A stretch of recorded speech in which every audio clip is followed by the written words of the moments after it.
Crypto उत्पादों NFTs अनियमित हैं और अत्यधिक जोखिम भरे हो सकते हैं। इस तरह के लेन देन से किसी भी नुकसान के लिए नियामक सहारा नहीं प्राप्त हो सकता। अच्छा सुनो, एक बात बताऊं। कल ना मेरे एक दोस्त ने मुझे कॉल करा और कहने लगा कि सुनो मैं तो भाग रहा हूँ। तो मैंने कहा कि ऐसे कैसे भाग रहा है, तो ऐसा कुछ नहीं करने वाला है, ऐसे कैसे भाग सकता है। तो वो इतनी जल्दी में था कि वो बाय भी नहीं बोल पाया। पर मैंने तो उसे उसी टाइम रोक के पूछ लिया कि आखिर तू जा कहाँ रहा है भटिंडा। पर वो बोला कि नहीं नहीं, मैं तो इथीरियम 2.0 पे शिफ्ट हो रहा हूँ। मुझे लगा अरे मैं क्यों नहीं शिफ्ट हो रही हूँ, ऐसे कैसे सिर्फ वो ही शिफ्ट होगा। तो कुछ गलत तो नहीं हो रहा। मुझे ऐसे लगा कि शायद ट्रेन छूट रही है, मैं क्यों नहीं शिफ्ट हो रही हूँ। तो मेरे दोस्त ने बोला कि इथीरियम प्रूफ ऑफ वर्क से प्रूफ ऑफ स्टेक पे शिफ्ट हो रहा है, ज़्यादा स्मार्ट और एफिशिएंट हो रहा है, and there is no point of staying on Ethereum 1.0। He started convincing me too. तो मैंने भी बोला कि ब्रो इथीरियम 2.0 एक अपग्रेड ही तो है इथीरियम के ऊपर। At the end of the day बस एक अपग्रेड ही तो है। मैं तो उसे कॉल पे कन्विंस नहीं कर पाई, तो मैंने सोचा कि शायद ये वीडियो बना के आपको ही कन्विंस कर दूं। आप कन्विंस हो जाओगे ना। तो चलो देखते हैं कि आप कन्विंस होते हो कि नहीं। हेलो हाय नमस्ते, दिस इज रिया यादव और आज हम इथीरियम मर्ज के बारे में बात कर रहे हैं। तो चलो जी, हेलो जी, शुरू करते हैं। तो ना बचपन से ही मुझे क्रिप्टो सीखने का बहुत ही क्रेज़ है, बाय गॉड। अच्छा ओके, मैं मजाक कर रही थी क्योंकि बिटकॉइन और क्रिप्टो तो 2008 फाइनेंशियल क्राइसिस के बाद ही आया। पर anyway, if you're into crypto and you know at least something about it, तो आपने इथीरियम का नाम तो ज़रूर सुना ही होगा। अरे बाय गॉड, आपने सुना ही होगा। Ethereum is the second largest crypto bye market cap after bitcoin. But Ethereum अब बदल रहा है, ठीक है ना।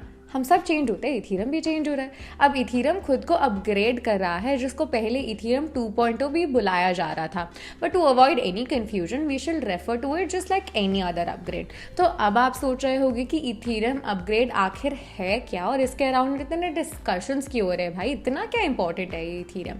तो ये समझने से पहले हम ब्रीफ में समझते हैं कि इथीरियम क्या है। इथीरियम आखिर किस खेत का गन्ना है भाई। अरे हमारे भटिंडा में गन्ने ही होते हैं, मूली नहीं होती है। तो एनीवे वेल, मैं कह रही थी कि वाइटालिक ब्यूटेरिन, अरे वही जिसने इथीरियम बनाया, वो कह रहा था कि ब्लॉकचेन टेक्नोलॉजी का इस्तेमाल फाइनेंशियल ट्रांजैक्शंस, जिसके लिए पहले बिटकॉइन बनाया गया था, इन सब के अलावा भी बहुत सारी चीज़ों के लिए किया जा सकता है। मैंने तो वाइटालिक को कितनी बार इथीरियम इंस्टाग्राम पे पिंक किया है कि मेरी बहन जो है रूप, उसके साथ भाग जाओ, हम सबकी लाइफ सेट हो जानी है, मगर वो समझता ही नहीं है यार। पर चलो अच्छा, तो सॉलिडिटी जो कि एक नए तरीके का प्रोग्रामिंग लैंग्वेज है, वो यूज़ किया गया है इथीरियम को बनाने में और उस पर smart contracts based decentralize applications को बनाने में। अब ये सारे एप्लीकेशंस जो भी हैं इथीरियम नेटवर्क पे, उनकी हेल्प से बनाए जाते हैं and are not controlled by any central organisations. जैसे कि मैं अपनी फेवरेट हूँ और सिर्फ अपने मन की काम करती हूँ, वैसे ही ये सारे एप्लीकेशंस भी सॉर्ट ऑफ मुझे फॉलो करते हैं और उसी प्रिंसिपल्स पे काम करते हैं। दस इथीरियम नेटवर्क की हेल्प से वाइटालिक ब्यूटेरिन ने blockchain technology and peer to peer transactions को फाइनेंशियल सेक्टर के बियॉन्ड एक्सपैंड करने में हेल्प करा है।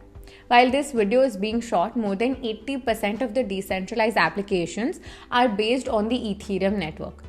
पर फिर इथीरियम में ढेर सारे इश्यूज भी तो हैं, जैसे कि हम सब में ही होते हैं यार, उसमें क्या नया बात है। पर जैसे कि scalability, high mining fees, proof of work mechanism as well as security are a few concerns that Ethereum currently has. Ethereum अभी सिर्फ 30 ट्रांजैक्शंस पर सेकेंड अफोर्ड कर सकता है। बताइए, इससे बनाएंगे वो पूरी दुनिया में इतना बड़ा नेटवर्क और इससे होंगे सारे मिलियंस ऑफ ट्रांजैक्शंस हैंडल? नहीं ना। इतने स्लो ट्रांजैक्शंस की वजह से इथीरियम की गैस फीस भी काफ़ी हाई है, बाय गॉड। नेटवर्क कंजेशन के टाइम पे कभी कभार इथीरियम की गैस फीस कुछ $100 भी पहुंच जाती है। इतने में तो एक मैं बहुत सुंदर पूरा बड़ा बड़ा घर बना लूँ भटिंडा में।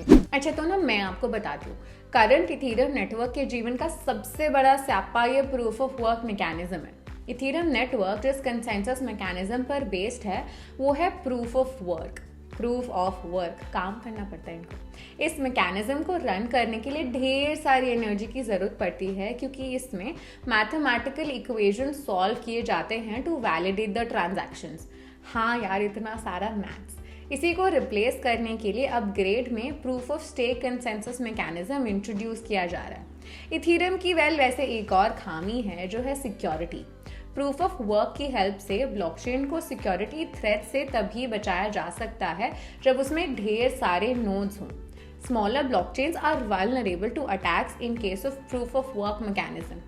तो अब आप समझ ही गए होंगे कि हमें इथीरियम 2.0 की ज़रूरत क्यों है और आखिर इथीरियम 2.0 हीरो क्यों बन रहा है। तो चलिए अब समझते हैं कि इथीरियम 2.0 आखिर है क्या। वैसे तो इसको 2.0 बोलने की कोई खास ज़रूरत नहीं है, पर अब सब कह ही रहे हैं तो मैं ओहो मुझे रोक दिया करो अगर मैं ज़्यादा बोलने लगूँ तो, थोड़ा फ्लो में हो जाता है। हाँ, तो मैं क्या कह रही थी, इथीरियम 2.0। इथीरियम 2.0 बेसिकली एक अपग्रेड है इथीरियम नेटवर्क का। पहले जो हमें इश्यूज डिस्कस करे उसी को रिजॉल्व करने के लिए अपग्रेड को लाया जा रहा है। इस अपग्रेड के बाद इथीरियम के पास ज़्यादा स्केलेबिलिटी होगी, जिससे ट्रांजैक्शन सिर्फ फास्ट ही नहीं होंगे पर उनकी गैस फीस और सिक्योरिटी थ्रेट्स भी कम हो जाएंगे। क्या सही अपग्रेड है ये, बाय गॉड, मैं तो फैन ही हो गई हूँ यार। इथीरियम की जितनी तारीफ कर लूँ कम है। और अब आप बोलोगे कि हाय इथीरियम इतना भी सुंदर नहीं है, उसका हाथ छोड़ ही दो। अब तो मेरा हाथ छोड़ दो, इतनी भी सुंदर नहीं हूँ मैं। पर तो चलो अब आप समझ ही गए होंगे कि इथीरियम 2.0 में कौन से कंसेंसस मैकेनिज्म को यूज़ किया जाने वाला है। Well that is true, proof of stake है, आप समझदार तो हो वैसे।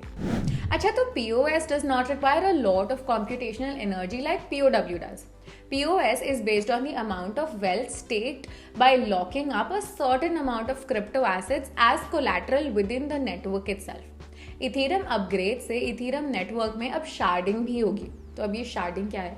शार्डिंग से नेटवर्क की ओवरऑल एफिशिएंसी इंप्रूव होगी और उसकी सिक्योरिटी और स्केलेबिलिटी भी बढ़ जाएगी। पर भाई साहब ये शार्डिंग आखिर है क्या?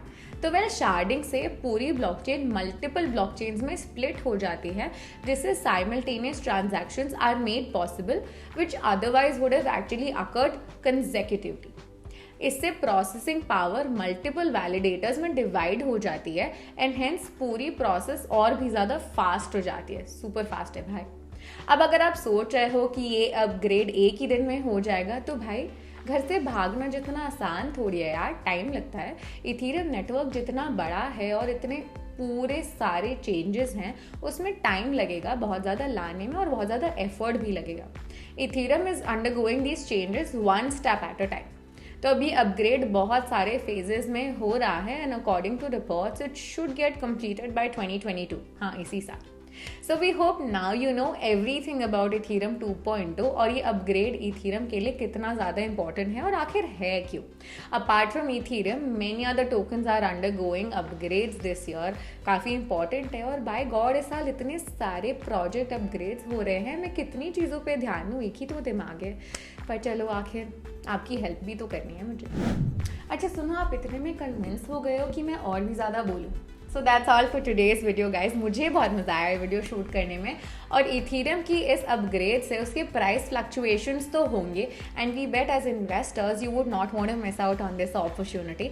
सो you can now watch list Ethereum and even set the price alerts using the same on CoinDCX app.